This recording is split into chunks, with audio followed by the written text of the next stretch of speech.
Good afternoon. Once again, it's on. Hope you guys can hear me. I wanted to do something different today. Broadcast from my balcony. Unfortunately, my balcony is kind of off of a main road, so you might hear some traffic, some static in the background. My apologies for that. But I wanted to start it off with, ironically, Mark chapter 8, verse 36, where it says, "For what shall it profit a man if he shall gain the whole world and lose his own soul?" Ironically, that's my first name. But I wanted to share that verse with you because it's like it kind of puts things in perspective as far as what's the point behind all of this. You know, what is the point having all this money, having riches, getting all this stuff when you can't take any of these things with you? Lose your soul is like to lose the essence of who you really are as a person. Um, Forgive me again. Like, been up since 4 a.m. We had a thunderstorm recently. Just got off work not too long ago. But I had a talk with a couple of my coworkers today, and two of them in particular stood out to me. It was I'm not going to say their names. I told them they will remain anonymous. But one was a guy, one was a girl, and like I'll start with the guy. He was he was one of the other officers that I work with. Um, Ironically, he was one of the supervisors, but he was going through a similar situation that I went through as far as dealing with custody for his child. He's dealing with that with his child's mother, and I was just trying to give him some words of encouragement of what to go through and think, because it's like this system, like I've said in the past, it's like they incentivize women to break up their families. And a lot of these women fall for a hook, line, and sinker. And this guy in particular, he stood out to me. I had to give him props because he was sharing with me some of the things he's going through. And he told me that not only, one, they're not together, he's trying to get custody. He pays child support for his child, but he also continues to pay for the mother of his child's parking. They work in the same location. So they're not together. He pays child support, but he still covers her expenses. And he's dealing with trying to get custody of the child. And it's just unfortunate, with how the system is set up. Like, especially, it's literally like a war against men.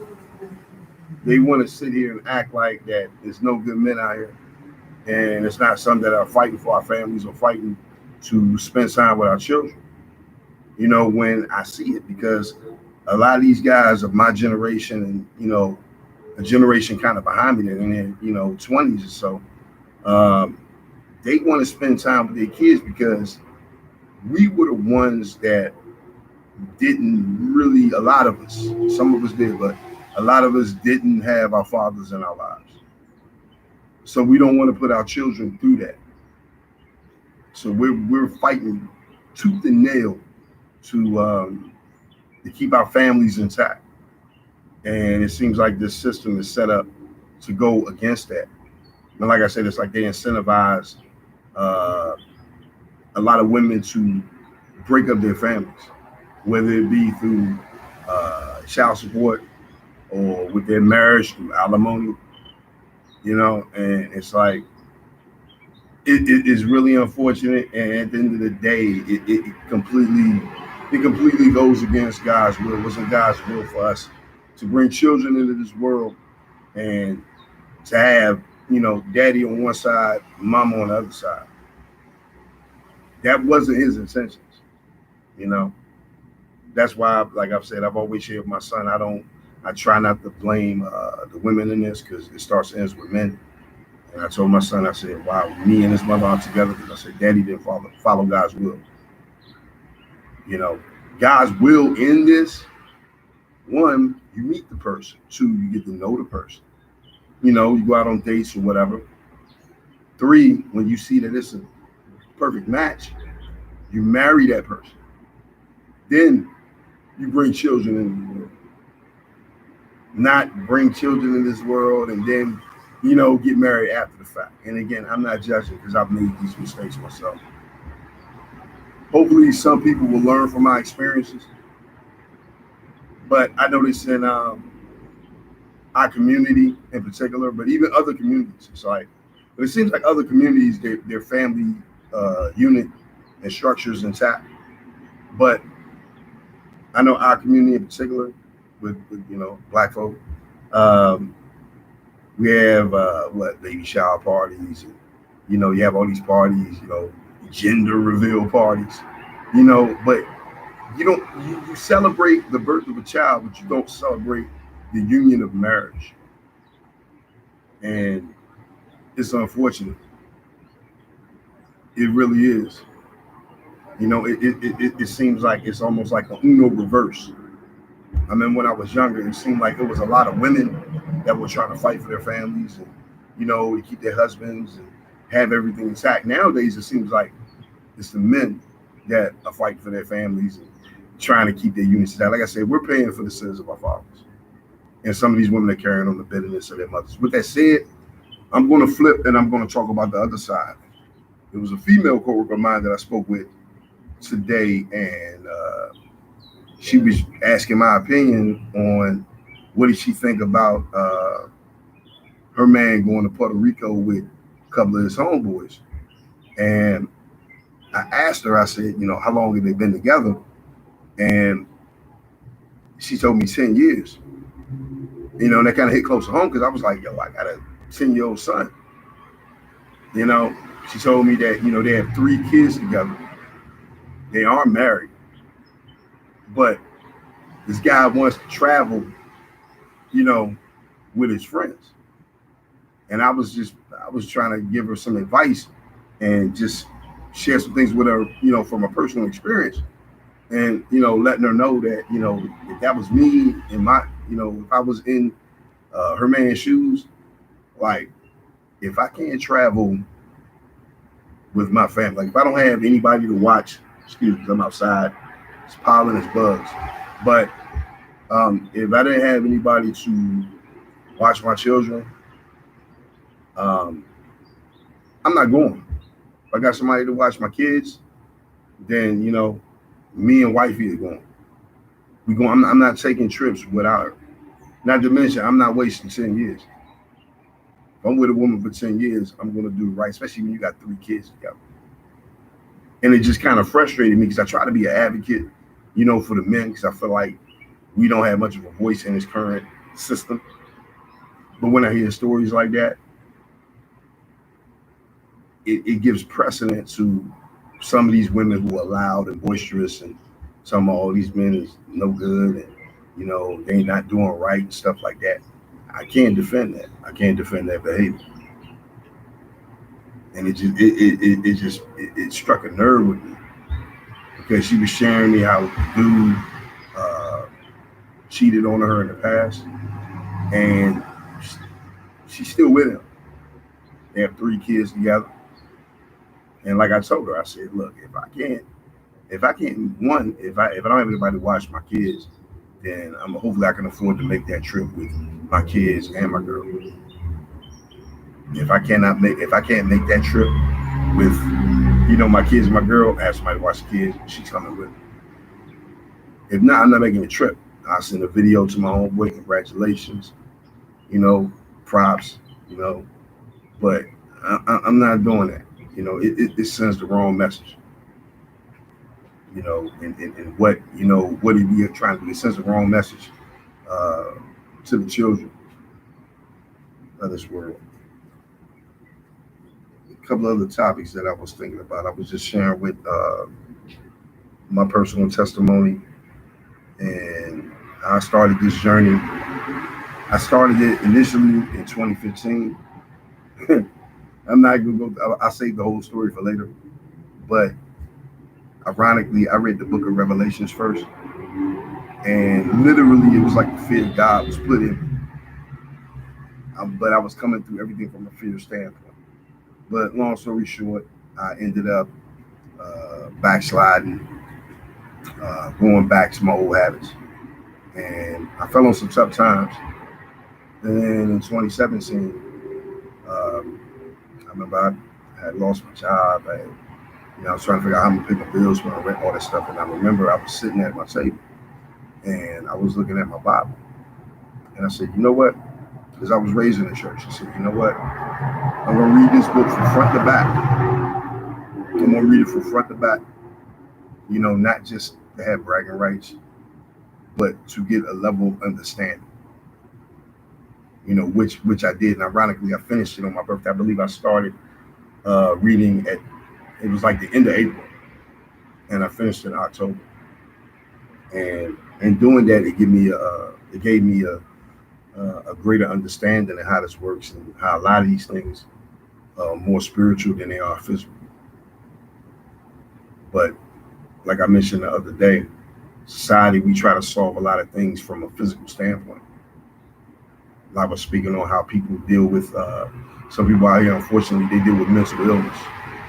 And they try to give people pills, all these little things, that all that's doing is sedating the physical body.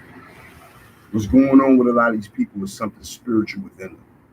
They can't be solved from a physical standpoint. They have to be solved from a spiritual standpoint. With deep prayer, fasting, having your relationship right with God. But these are things that, society doesn't want to talk about or practice because there's no financial benefit in that. Like I said, again, like the purpose of this page is hopefully to inspire, to motivate, and also prevention. I don't want people to make some of the mistakes I've made. Right now I look at it as a hobby, a blog, and nothing. I'm not making any money off of this. I just worked today. Been up since 4 a.m. I'm just doing this on my own free time. Hopefully it's beneficiary to others. You see, I got the little Method Man shirt. That's symbolic. There's mad different methods to my style. Wu-Tang. A lot of these pastors, they want you to be a certain way, be in a certain mold, and all this stuff. But at the end of the day, is that leading people to a righteous path? Is that lead people towards God? Or is people just sitting there getting frustrated and saying, what, I don't feel like going through all this. I'm not going through this stuff.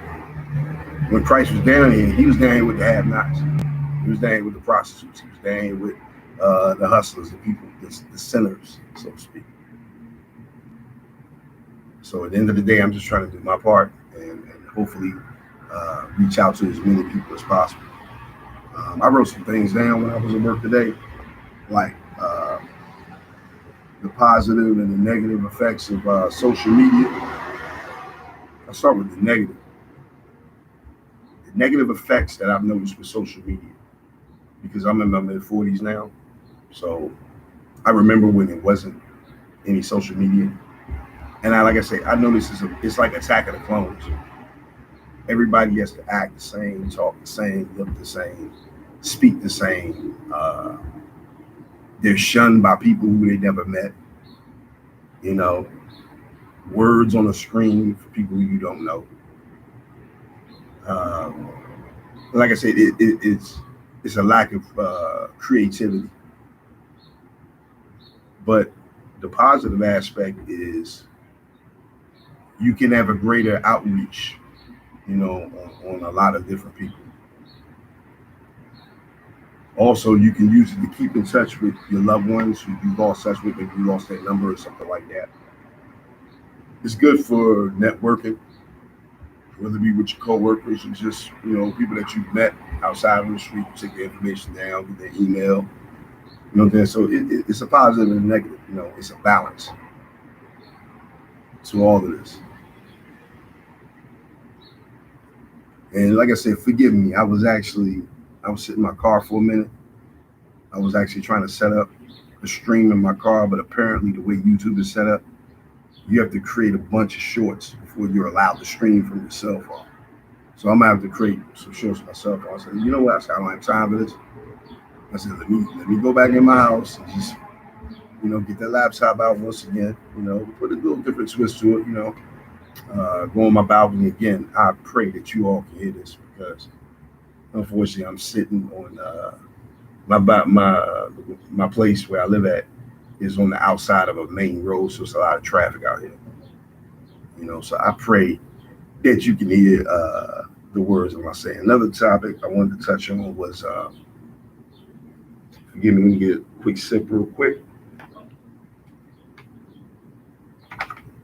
I was thinking about it today.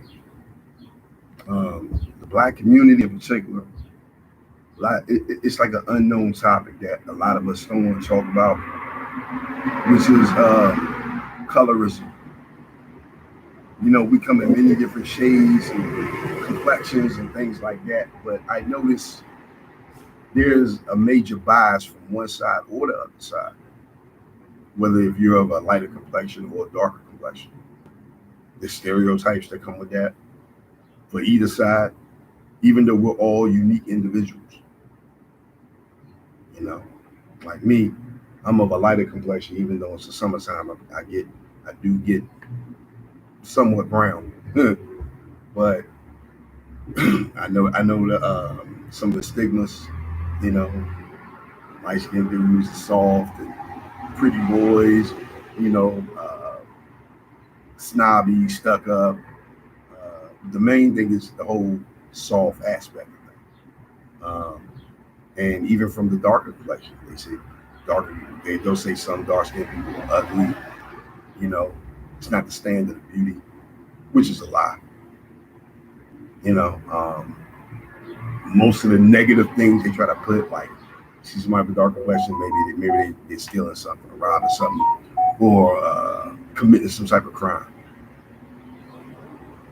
Like I tell people, read the scriptures. All you got to do is look at how God created Adam, and he created him from the earth. He said from the dust of the ground. I tell people all the time, all you got to do is look down. What color is the dirt? That's brown. But it's also different shades. You have dark brown mud. You have light brown dirt. You have reddish clay. You also have white sand. It's all different shades and complexions right there in the earth. And it shows the creativity of God Almighty. It's like, how each flower is unique, each snowflake is unique, each person out here is unique. And I just, I hope that, my community in particular will get to a certain point that we look at each other as individuals. I play into the stereotypes too, like on some humorous stuff. Excuse me. I tell you all the time, like I'm the darkest light-skinned ninja, They got different posts at work. And a lot of the posts I work, a lot of them are outdoors. The whole slavery inside, light-skinned people were inside, the darker ones were outside. I stay outside. I stay outside. But then again, that goes to uniqueness. But just me adding a little comedy to it.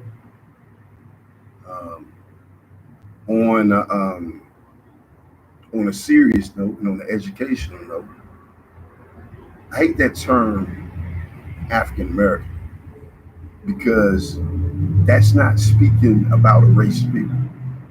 That's speaking about a region, a location, a continent, and a person. We're all Americans first and foremost. That's how I look at myself. As an American, that's what I am. I was born and raised here. My ancestors from here. But the best kept secret is that a lot of us, quote unquote, African Americans, we were already here. They want you to believe that, they loaded a bunch of people on boats to put them in. But if you know anything about sailing, and you know anything about the buoyancy of boats, you cannot put that many bodies on a boat without the boat sinking. Not to mention diseases and stuff like that. So many people would die. It would be very few people that would survive that. There were people sailing across the seas way before that happened. It didn't start with Europeans. Sorry. And I'm not trying to be racist because I got nothing but love and respect for all my people. I got plenty of white friends, and I feel their pain too, especially white men, because in this current society, it seems like they're trying to make white men as public enemy number one. Where they just trying to survive like everybody else. But with that said, if you notice, there were pyramids in Egypt. You also got pyramids in Mexico. Because back then, when people were selling stuff, they would trade architectural secrets. Originally, when Columbus came over here, he was coming over here looking for spices. He thought he was going to India because they didn't know the land existed. That's why he called it the West Indies. They was trying to get some flavor for their food. That was it. Because that was the currency back then. They traded cattle. They traded architectural secrets, spices, because certain regions you had different type of crops that grew, and certain regions had other type of crops that grew. You couldn't get everything everywhere. But these people, they knew how to coexist before colonialism popped up and existed, and you saw what that created. But I'm gonna go into that topic for another day. I just wanted to touch on a few little things, minor things. I don't want to do too much because I've been at work all day. I haven't even eaten anything yet. Just got home. I said, and I had to wait. I had to weather the storm. It was a bad thunderstorm. I said, let me weather the storm out, and then let me post some of my thoughts. I appreciate the insight from a lot of my coworkers, first and foremost. I got another friend of mine that's going through some things, and he's in my prayers. He was one of the people that was trying to help me set this up as far as with the group thing. But as you see, solo dolo, I stay consistent nonstop. That's that Mamba mentality, work ethic. That's what I'm gonna keep doing. For nothing else, it's just me doing my part. Like I said, hopefully someone hears this. If not, then for what it's worth, my son will have some things to watch, to see his daddy up here. Some things to, go back and reflect on. If nothing else. Everything is with love and respect. But before I get off, I go back into the scriptures one more time. I think it was I know it was a verse that stuck out with me. It was in the book of Jeremiah, and I'm trying to find it.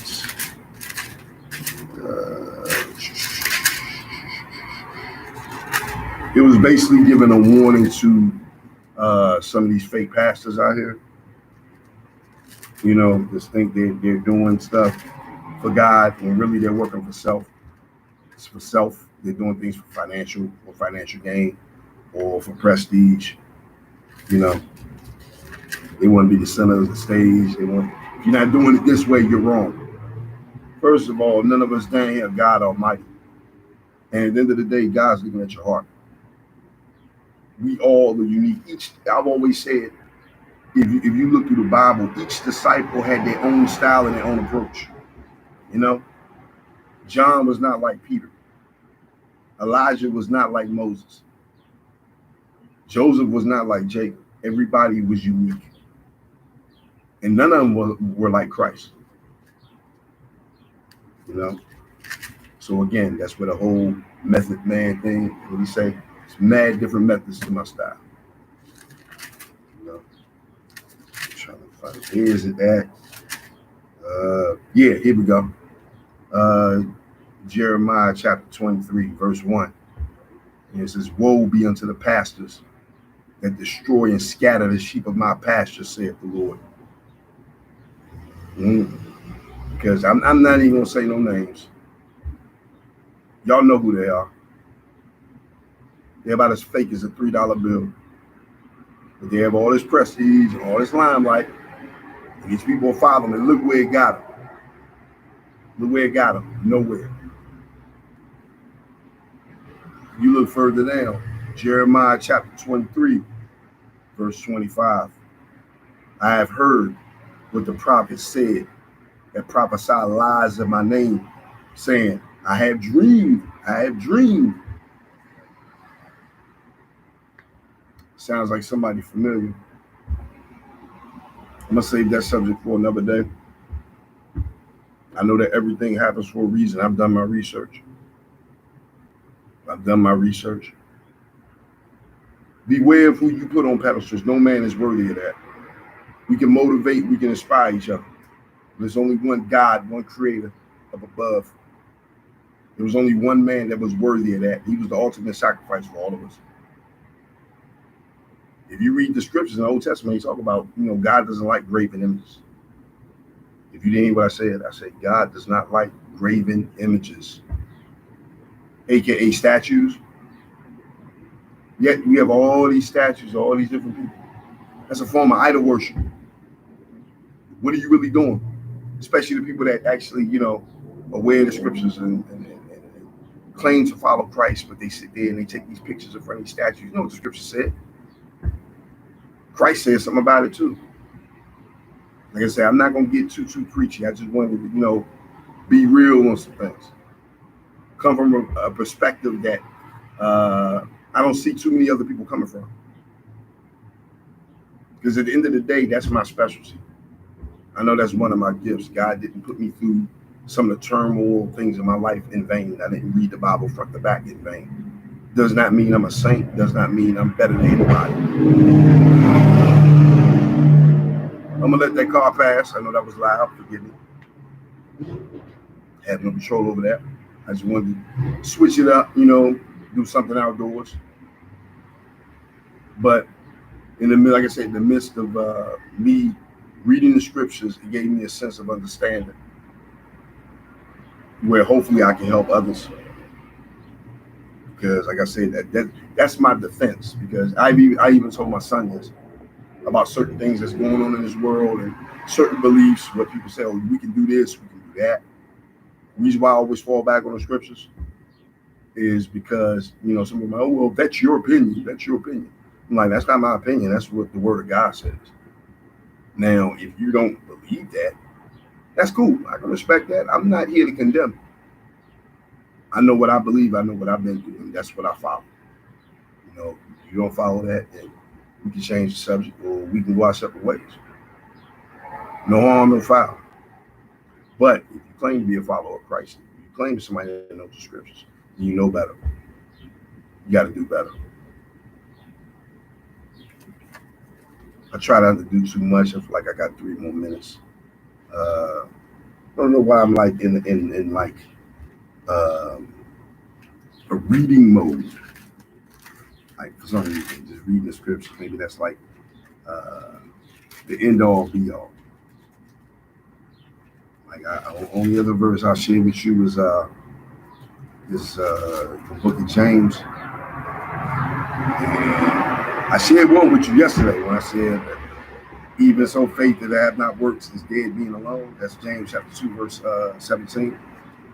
But there's another verse that I really liked that was in the book of James, and I'm trying to find it.